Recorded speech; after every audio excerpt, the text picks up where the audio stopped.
Sure, that'll help. God does miracles. I think it's time. Yes, it Yeah. is. The big group will be next one, this one's a small group. I like that. With that meeting at 12:30. You can practice on us. Yeah.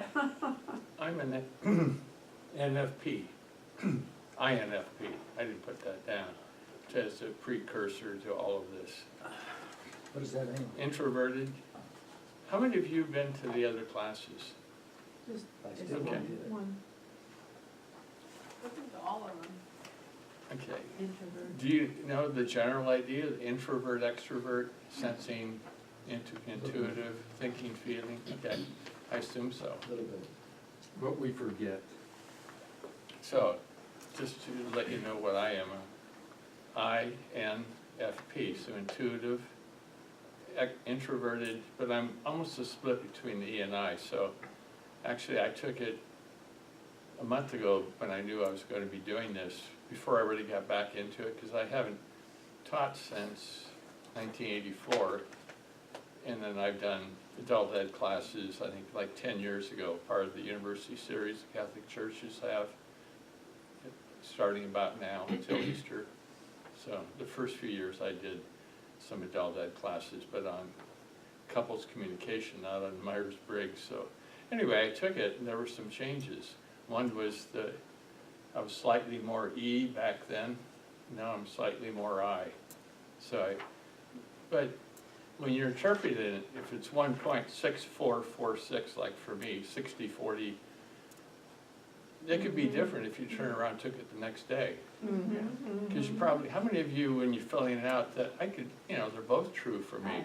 Yeah, a lot of times. For the fun of it, this time I actually marked, I've made a choice, but then I made a note, both. It's really both. 40% of my answers had both. Which means if I took it tomorrow, it's possible there could be some fluctuation. Now, if you're really strongly one or the other, like intuitive sensing, it's not going to show up, but if you're very close to even on two of the dimensions, it means you're probably almost equally both. And you probably adapted your life to, in some areas you're more one, in other areas you're more the other. It's hard to do both simultaneously, like to make a decision that's based on intuition and sensing. You're gathering data, but then your gut tells you something different. You're going, you don't know what to do because you're conflicted. So often when judging people or evaluating Can't there be a people. C in there? Hmm? A C for conflicted. Yeah. And confusion. People often feel confused if they're trying to use both simultaneously. Or thinking, feeling, where, my gut says this, but evaluating it objectively, I say that. That's really important. It showed up for me in doing student evaluations at the university. If I knew they had personal issues, I knew things like that, it's kind of like that part of me was going, yeah, maybe we should cut them a little slack, but the hardcore academics in my department, yeah, out, they're gone. And it's like, yeah. It's cold. I perceive them as having no heart. That's it. And I'm not sure they did, but I consider them ruthless. But to them, I was a namby-pamby, wishy-washy, and kind of faculty. I wasn't hardcore enough. Anyway. The Myers-Briggs, I never learned about it in graduate school, because academic psychologists would have nothing to do with it, because it was developed by non-psychologists. They just knew it couldn't be any good. Right, that's it. Yeah. Unfortunately, that's really true. I mean, it sounds terrible to me now, looking back. I didn't learn anything about it. I had to learn how to do the MBTI. These are just some basic psychological tests that PhDs have to learn if they're interested in clinical. MBTI, 16PF, the Rorschach, which is famous for the ink blots, the thematic apperception test, which is a set of pictures that are kind of obscure. You see, but then you write a story about them. It's called somebody named Murray developed that. Then, of course, there are a number of intelligence tests used to evaluate how smart people are. The original intelligence tests really were designed to help decide who was ready for school. And also in the military, decide who was, in a way, too slow to, Catch the on. slower ones they Yeah. put in the infantry, because they figured they'd get shot. Thank you. The smarter ones, they sent to more officers training or higher level. Morse code. They were Ideally, but I remember my brother was in basic training, he said, when that was over, the best sharpshooters, they made cooks. And some of the worst shooters were put in infantry, so he said there didn't seem any rhyme or reason how they assigned people, so much for the tests. But Yeah. all psychology developed tests have a goal of evaluation. Myers-Briggs does not. That's part of the reason psychologists didn't recognize it. Like, what's that good for? I can't tell who's smart, who's stupid, who's likely to thrive in really exceptional personality versus, somebody who's not going to get along with anyone, or maybe psychopathological, which is the worst, or maybe psychotic. Psychologists wanted to know about the dark side of humanity. They really did. The opposite of religion. If some people didn't lose, they didn't use it. Mhm. And so when Myers-Briggs come out, it was actually put out through a psychological corporation, 1975, Educational Testing Service, which was designing tests for college readiness and graduate school readiness and school readiness. They were very applied, very practical. Of course, psychologists weren't the least bit interested in those because they were way too practical. And so this Educational Testing Service published it, and that made it available in '75. Well, I graduated in '70, so it may be later people started hearing about it in graduate school, but Mhm. I never did. And that's why it wasn't part of academic psychology. It wasn't part of the testing core, because it didn't evaluate. But that's the beauty of it for using it with ordinary folks. It's used in churches, industry groups use it. I came across it in the early '80s because a friend of mine was a minister, and he was very active in it, using it with his staff development he was in charge of common ministry for the university. So he has hand in some academic areas, but he also was overseeing like 7 different ministers of different denominations, trying to come up with a core program of education, services, and so on. And when I came across it, I took it, and then I studied it with him. I took his class. I thought, this really makes sense. And it has a lot of usefulness, so. I But remember taking you it can at be work. too simplistic. It doesn't, people use it, oh, you're an SJ, or you're an NF, like, it's like, yeah, well, I don't have Yeah. hair either. Question, yeah. Yeah, I took it at work too, but I don't think they ever did anything with results. I Yeah, don't know why we took church it. groups and leadership groups and employment and business industry use it to try to figure out what people's strengths are. Because like an NF type intuitive feeling person doesn't make a really effective group leader, because they aren't interested in deadlines, specifics, There you go. but they're really good as therapists, I think. So does Myers-Briggs. Teachers, especially at elementary and high school. It's an interesting split when you get to education. People at research universities tend to be intuitive thinking, NTs. Like 70% of research folks are NTs. When you get to high school and grade school teaching, NFs are very common. So are SFs among teachers. But it is interesting, the split you get when you get to the university. So it's really dangerous to just pigeonhole people, you're such and such. But it does help especially with couples. How did I use it? I used it with individuals and with couples. I had them take it, I had a short version, it's just 70 items. I didn't mess with the 177 or 170 question one, too time consuming. I had checked out both and myself and had other people take both, and I compared the results. They were very, very similar. So I thought, let's go to the short one. And someone by the name of Kirsty developed a short one. He called it Temperament Sorter. So that's the one I've always used. You can take it in like 10 or 15 minutes, score it, and you're ready to go. We talk about it usually for 1 or 2 hours. So if you really want to get the benefit of it, what I recommend is you get one of the books. A couple are mentioned at the end of the handout, but there's another one up there I'll show you at the end by Myers-Briggs herself. That is my favorite. I just didn't put it down for some reason. But I brought it so you could look at it. We thought, I'm going to have 2 sheets or turn over the sheet, and you decided. Yeah, when I had it typed up here at church, it's one skill I never learned was to type. It would take me about 3 hours to type that up. Because I was always told early on that I'd always have a secretary, so I wouldn't have to worry. And I did. In teaching, I had my own secretary, or I think it's 3 of us shared one secretary, but that was great. Then as a therapist, I had a hired person that I used to type all my reports, somebody I trusted with confidentiality, so I had one person for many years do that. So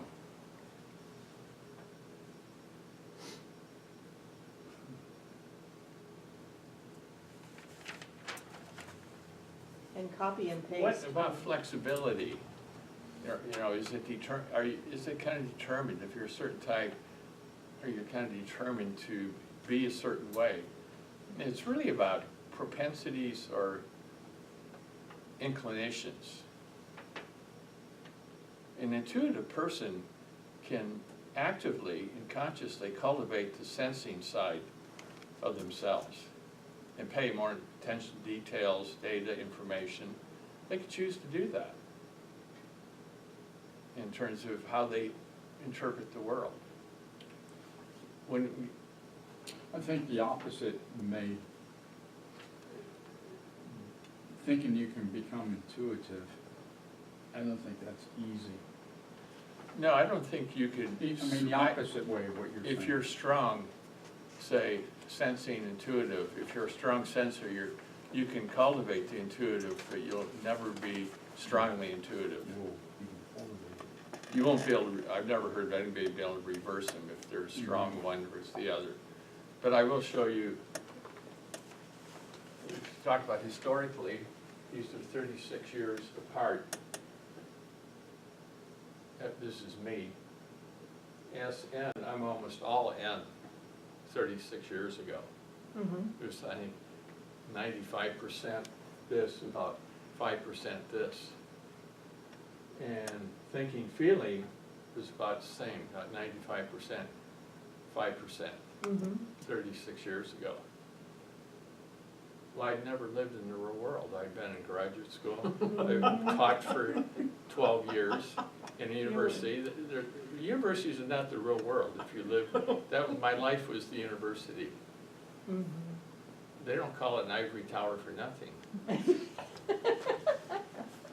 2018, what I noticed was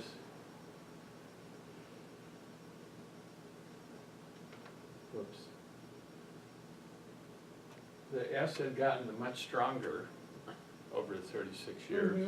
So now it was about 70-30 on sensing. So I had consciously developed the sensing side, probably because as a therapist, I was working on my own, had to do all my own phone calls, all my own scheduling, all my own billing, keep track of everything, all the detail work, which I hated, insurance paperwork for getting sessions for people. But I made myself do it. So I actually developed the S side And just over the years, it was always an anomaly. I was so strong in F, and here I was loving graduate school. I loved undergraduate school.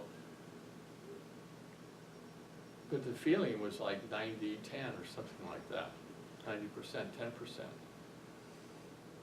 I would have guessed I would have been more, maybe 60-40, because I love academic things. I love the environment at university, being able to go to guest lectures. I've always liked reading, learning things. I study a lot of probably theology, astrophysics. I'll read books on astrophysics. But it doesn't show up in the Myers-Briggs, which is, it just doesn't tell you everything. That's what I'm getting at. Yeah, it doesn't. If I look at myself, I'd say I was split of T and F, but that isn't the way the test comes out. But the T did get stronger about 5 times. It went from 1 to about 5% to about 30%.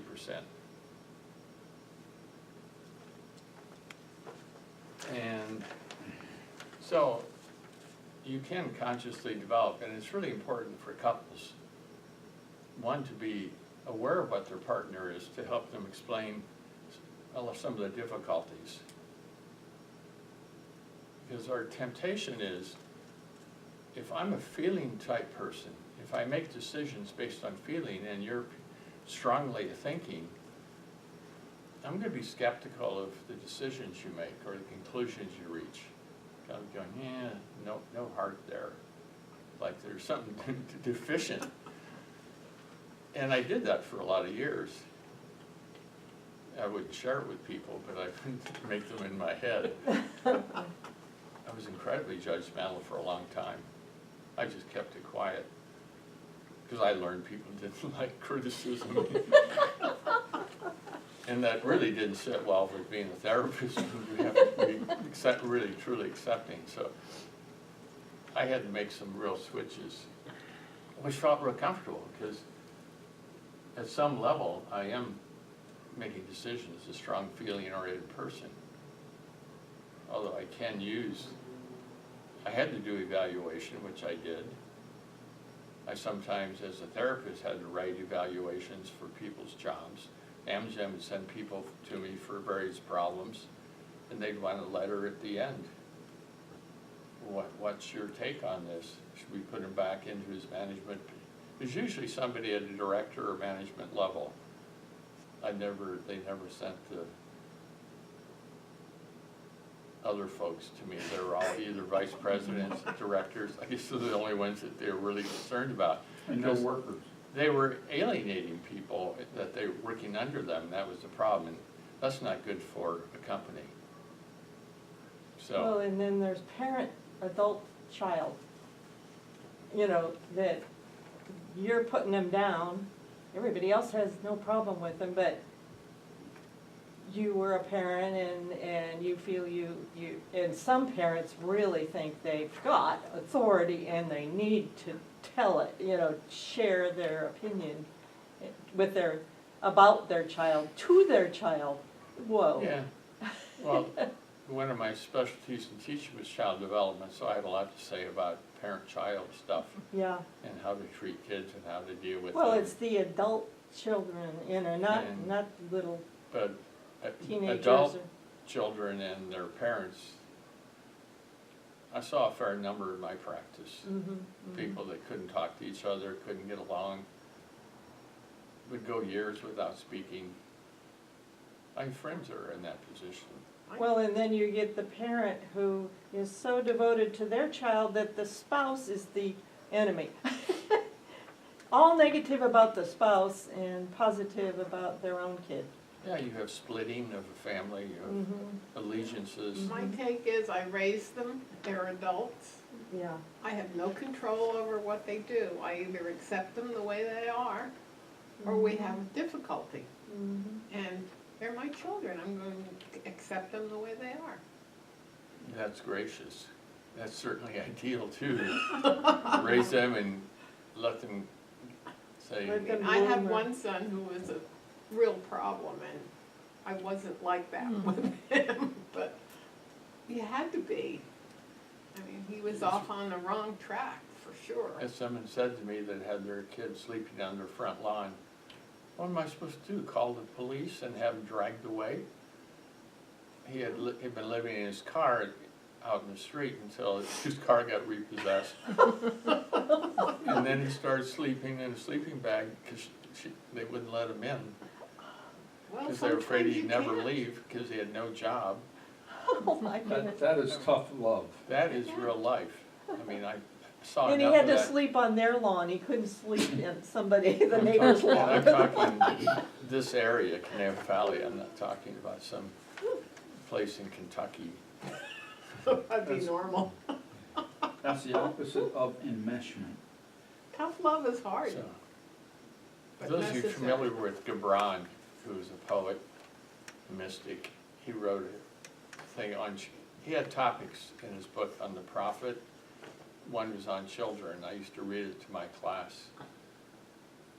Because the part that was most poignant was our children are like arrows that we take from a quiver and we pull it back in the bow and we release it. And once we release it, it's off in the world and you have no say about what happens to that arrow now that it's sailing Mhm, through the universe and life. mhm. And you can yell at it all you want, and you can just jump up and down and scream. The arrow will continue in whatever path it's going to, independent of you. Yeah, you can And I used to- belittle it and. I used to read that to parents. I was big on giving people copies of things. I just had a copy machine there. I go, here, you need a copy of this. I run it off and give it to them. I had it right there in my office, so I could do that. It's a good example. But I've always liked that image of releasing. Mhm. Very That's hard to true. do, especially if they're struggling, because you want to help them, even if they're 40, 50. And I don't have easy answers. I don't have answers. That's one thing as a therapist. I really did. People often wanted answers, tell me what to do, and I said, I can't do that. If I give you advice, you follow it and it works, I get the credit. And if you follow it and it doesn't work, I get the blame. Either case, you're not learning anything and you're not growing. Yeah. It's really important. It's your life, your issue. I'll help you explore the possibilities and possible outcomes. Like when people wanted to look up a long-lost parent or something, that be aware that they may not be excited to see you after 40 years. Or if they never knew you existed. Yeah. They think there's gonna be this grand romantic reunion. And I just, okay, what are some possible outcomes of this, following this path?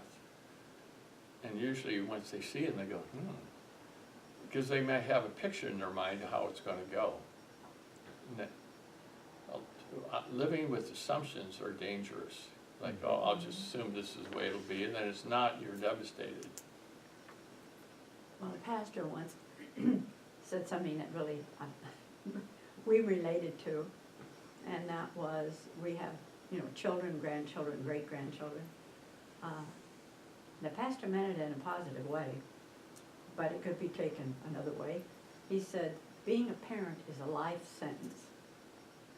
Yeah. You just never, we worry about our children, we worry about the grandchildren, you worry about the great-grandchildren. And there's really nothing that you can do, but you try to, not to worry all the time, but that's. But you do that's- anyway, But you do anyway. yeah. It's a life sentence. Actually, I've used that term before, life sentence. Lifetime commitment is another way of thinking.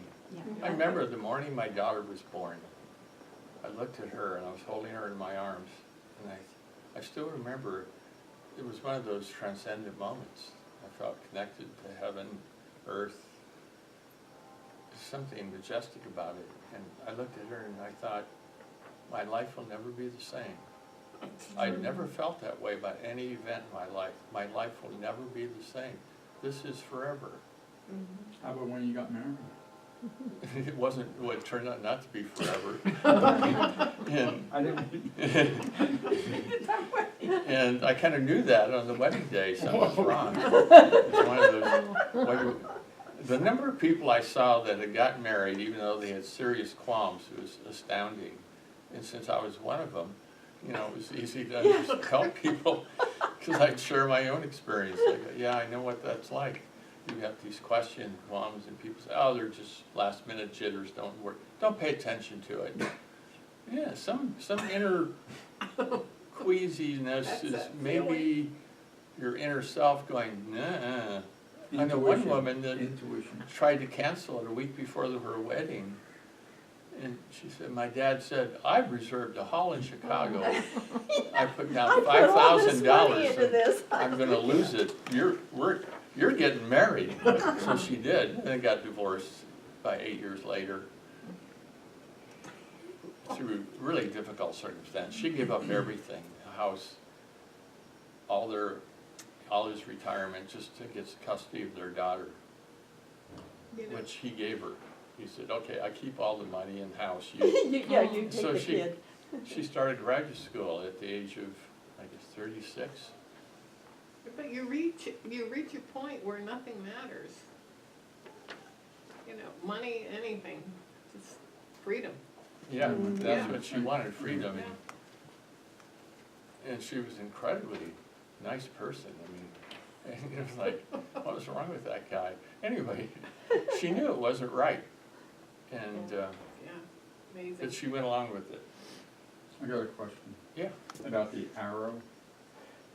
Is it possible that your children and grandchildren, that they learn from you and are impacted by you, by your failures and successes, and by you attending their sports and therefore you are impacting the direction of that arrow?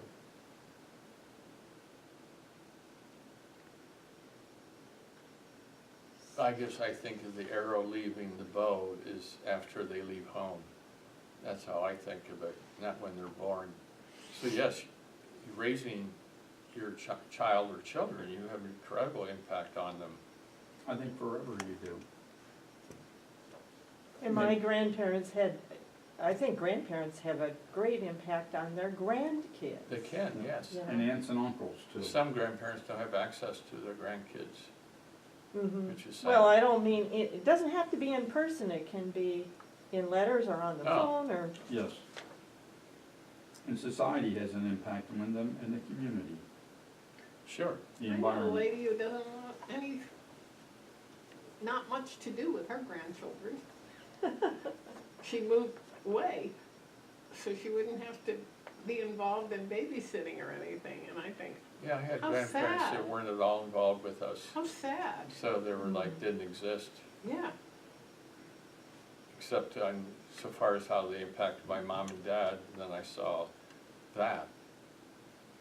So I believe that arrow is either impacted to the good or to the bad by the performance of the extended family members throughout life, Mhm.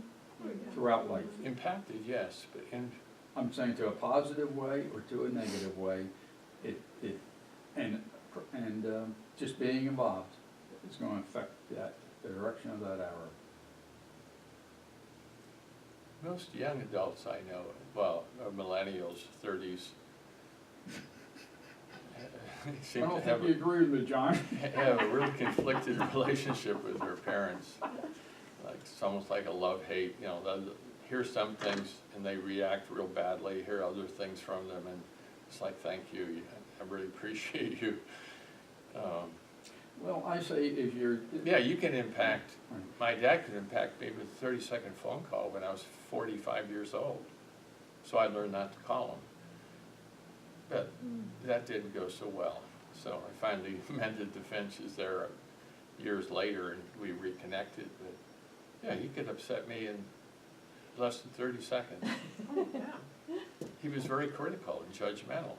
That's Even how- saying, how are you, with a lot You of did bad what? tone of If voice. I and- gave him any piece of information, you did what? You shouldn't have done that. Yeah, That right. was stupid. You go, yeah, I think I need to make my own decisions. Thank you, I'm 50 or 45 or something. So he felt free to comment on any aspect of my life that he chose to. He would be an introverted, sensing, thinking, and judgmental guy. He and I simply couldn't connect. NFPs have a hard time connecting with sensing, thinking, and judgmental folks.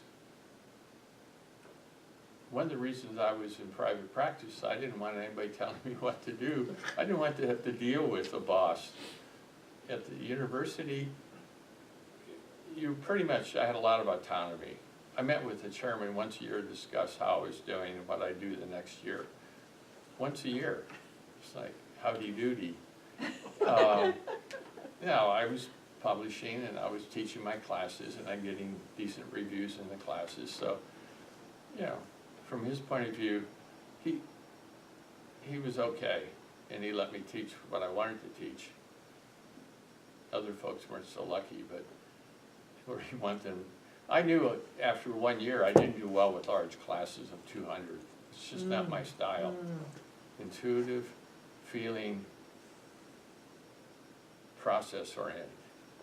I just learned, without even knowing about this, I did better in smaller classes, 30 or under, where I could get a response. And I went from initially trying to see how much I could cram into an hour, so they'd have pages of notes, and feeling like, wow, I did a lot.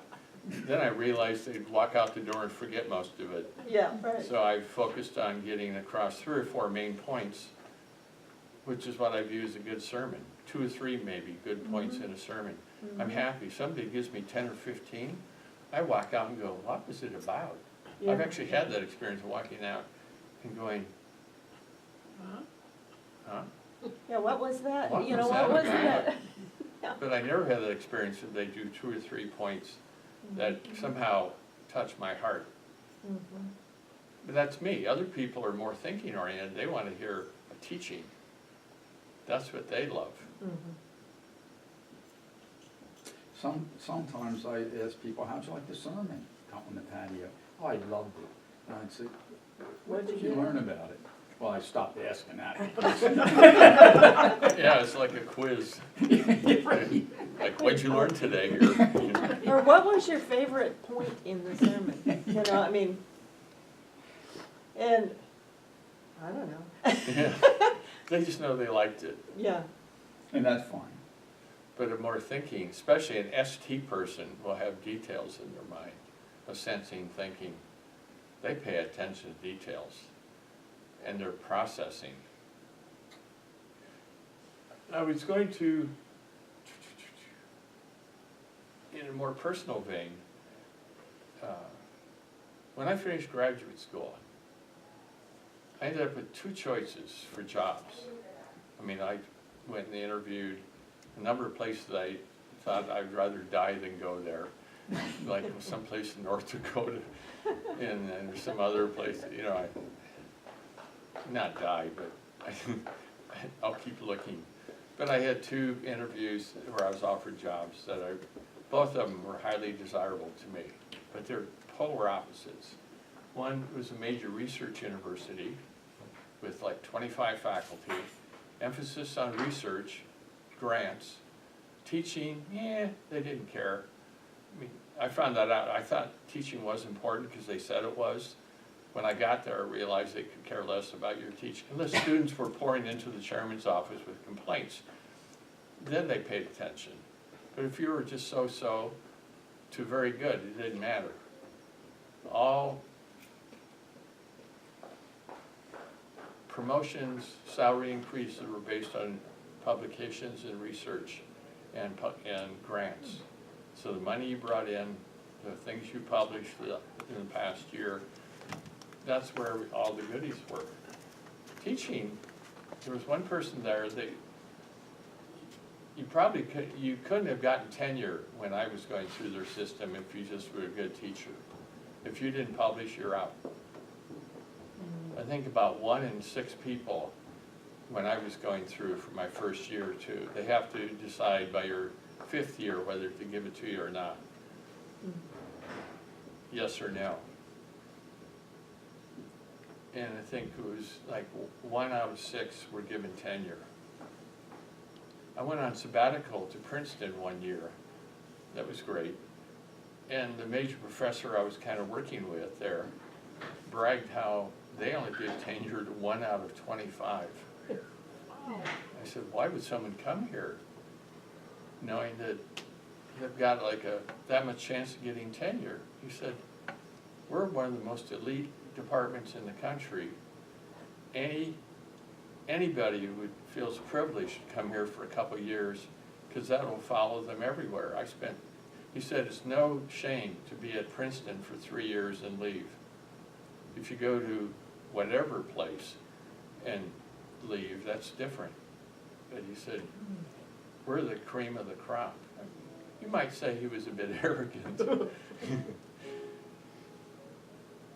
But it was just like, wow, that would be depressing to be there as a young faculty knowing you're going to be moving on.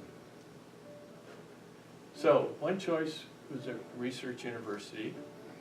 Now this is for an NFP, not a ST or NT J kind of person. The other was a teaching college, a small one in Minnesota, Gustavus Adolphus, if anybody here is familiar, south of Minneapolis. They were delightful.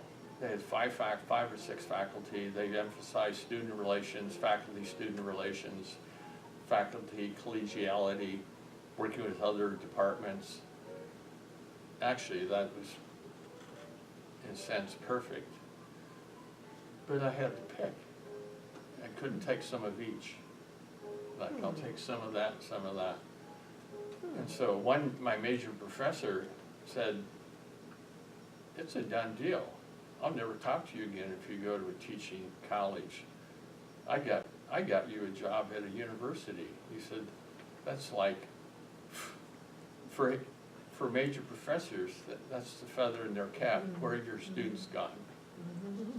Oh, so-and-so, there. Oh, and that's how they get among their collegiate colleagues at the national level. That's how they get their egos fed, where their students go. Another faculty member who knew me somewhat, actually better than I realized, I talked to him about it, and he said, you don't want to go to a university. He said, you're going to get eaten alive. He said, they're backbiting, ruthless, competitive. You're way too nice a guy to survive in a university. He said, no way. And I said, what does he know? And I decided he was wrong, that I'd show him. And he showed you, right? No, I didn't tell him that in my Well, I mind. mean, but. One thing I always hated is somebody told me I couldn't do something. Anyway, what do you think is the best fit, knowing what you know about? Most research professors are NTs, not NFs. They're more thinking-oriented than feeling-oriented, because they deal with constantly a world of ideas and theories and research designs. Where do you think this chap would have been happier? I know. Do you know? Teaching college. Over the years, I always kept thinking about that. But I made the decision thinking I can always go to the university and leave there and go to a college. But I can't go to a college and go back to, it doesn't tend to work that way. You can move from university to university, but not from a teaching college to the university. You wouldn't have time to do research at a teaching college, you're too busy with students. And so it's kind of like a choice point. I didn't know about the Myers-Briggs back then. But at some point, push came to shove, where the NF just didn't sit well with that environment. One was when a graduate student committed suicide. We had evaluations. It usually took us about 3 meetings over 3 weeks to do evaluation, because you spend 15, 20 minutes on one person. And there was this gal in the 3rd year who I knew had personal problems, because she had done some work with me a year or 2 earlier, and I thought, boy, you know, I knew there were problems. But then she happened to work with people who are really strong-headed and just totally tease, no feeling. And they just ripped into her at the student evaluation, and people voted to drop her from the program. In my years there, it was very rare for a 3rd-year student to get dropped. First, 2nd year, yeah, but not a 3rd year. And I guess I just said she has some personal issues, and they just said she needs to deal with them. So a few days later, I got word that she had committed suicide. And then the next week, they were going to continue evaluations, and I made a motion to delay, to continue this out of respect for the student and for other students dealing with their fellow student. And they looked at me like, why in the world would you do that? She made her choices. She has to live with them or not. Oh, gosh. And I was just like, wow. I said to myself, I don't belong here. And the next year, I Don't spent fit half here. time in the student counseling center, where I found I loved the environment where people cooperate to help students. I thought, boy, is this novel. Because I got to hear people complaining about students, why do they even have to teach students? Why can't they just do graduate work, work with graduate students to do research? They resented teaching undergraduates, some of them. Like, it was like beneath them. It's like, it wasn't what they wanted, because they were NTs, they were research folks. So when I realized how much I loved the Student Counseling Center, I decided that's the direction I want to go. So a year later, I left Washington State and was here in California, working. I was a year in the Student Counseling Center at UCSB, and then I worked in the psych department at Fuller Seminary for a year. Then I got my license and came to Thousand Oaks. So if I had known more about Myers Briggs back then and been able to use it, my life probably would have been different. I don't know. It would have been probably very different. I would have been working and living in Minnesota, not in Eastern Washington. But, so it is. How do you say that? I mean, I took that test a long time ago, and I keep asking, how, after taking the test, how are the results used? Well, that's a really good question. If you really want to learn, I told you what I did with people. We spent like 2 It hours. sounds like your knowledge, you made results, and now that you took the test, you can see, oh, now I can see why I went this way. Well, when I took it in '82, I used that to help me decide to go into full-time clinical work, along with the Student Counseling Center experience. But it was part of my own, like, wow, you know, I'm really not a good fit here. Which I already knew, but I didn't have any, it somehow affirmed what I knew at a deeper level.